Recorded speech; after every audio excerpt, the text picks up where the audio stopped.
Bonjour, je m'appelle Trenton Smith, je suis états-unien, mais j'habite en France.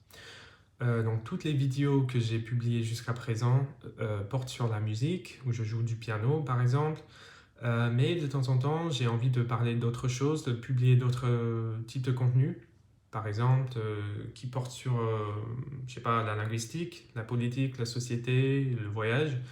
Donc toutes ces choses-là sont importantes pour moi. Donc peut-être à l'avenir, je vais commencer à publier d'autres types de contenus. Donc on verra. En fait, ce dont je veux parler aujourd'hui concerne la mobilisation contre la réforme des retraites en France, mais aussi les différences générales entre les manifestations en France et aux États-Unis. Donc cette vidéo, il faut savoir, c'est un peu en mode flux de conscience. Je vais parler, voilà. J'ai pas énormément planifié, mais j'ai quand même des choses que je souhaite exprimer. Donc déjà, même si je suis pas français, je tiens à dire que je soutiens les manifestations et j'espère qu'elles feront bouger les choses, sincèrement, en France. Ce que je trouve impressionnant de ces manifestations est à quel point elles sont coordonnées.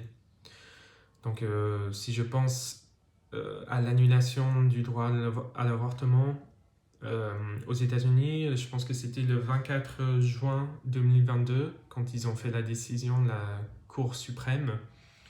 C'est vrai qu'il y a eu des manifestations, il y a eu quelques centaines de personnes, de manifestants par-ci par-là, parfois des milliers dans certaines villes. Mais j'avais vraiment l'impression qu'il n'y avait pas une grande coordination niveau national en fait.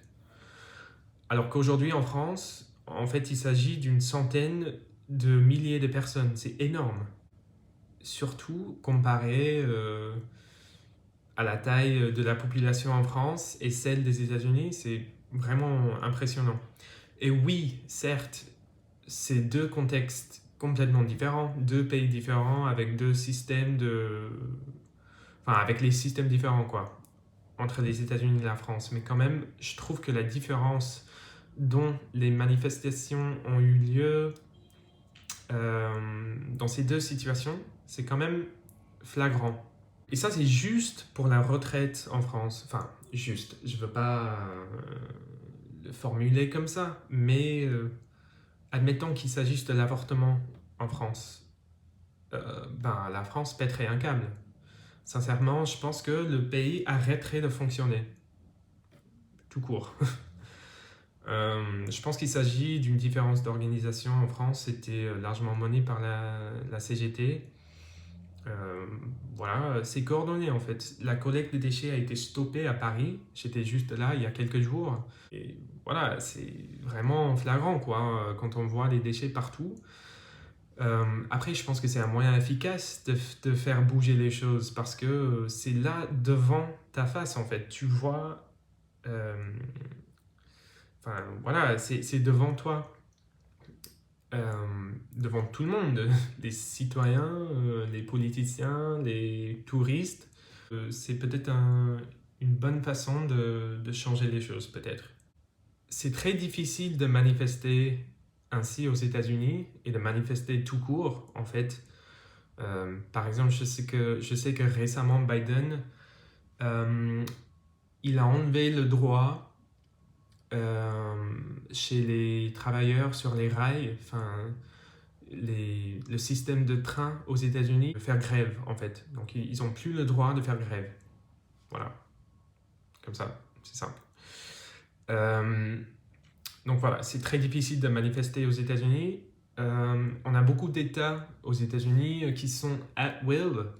Ça veut dire en gros que on t'embauche et après, on a le droit de te virer à n'importe quel moment pour n'importe quelle raison. Bon, pas vraiment n'importe laquelle, mais c'est très facile de te virer en fait. Et on n'a pas vraiment de CDI comme ici en France. Donc c'est super flagrant la différence, je trouve. Voilà. Aussi, je veux parler un petit peu de la manière dont le sujet a été abordé dans les médias états-uniens.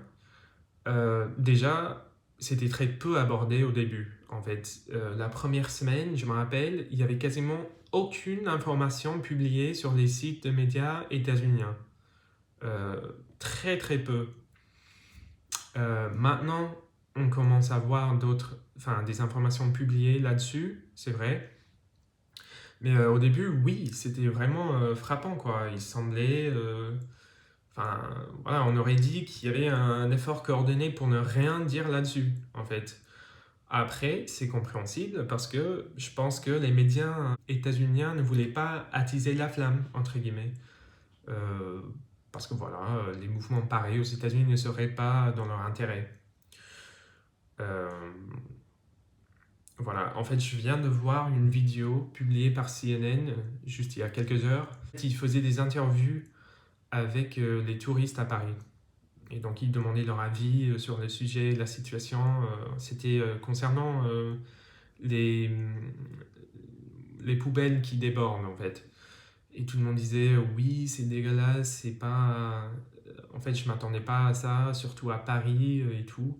Et je me suis dit, ok, d'accord, on va parler de ça, mais on va pas parler des conditions de travail des gens qui ramassent les poubelles ou qui font n'importe quel travail en France. Donc, voilà. Ferme la parenthèse. Mais je pense qu'au fond, il s'agit des différences culturelles de base entre les États-Unis et la France. Et oui, certainement, il y a des points qui sont incomparables en fait. C'est deux pays complètement différents. Mais dans tous les cas, je trouve que ça donne de l'espoir quand même quand on voit la France manifester comme ça, vraiment. C'est impressionnant.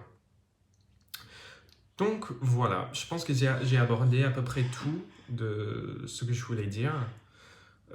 Si vous avez des choses à dire, n'hésitez pas à laisser un commentaire en bas. Et encore une fois, soyez d'accord avec moi ou pas, juste soyez aussi respectueux. Donc voilà. Et voilà, j'espère pouvoir publier d'autres types de contenus, peut-être sur le langage, autre chose à l'avenir. Merci d'avoir regardé.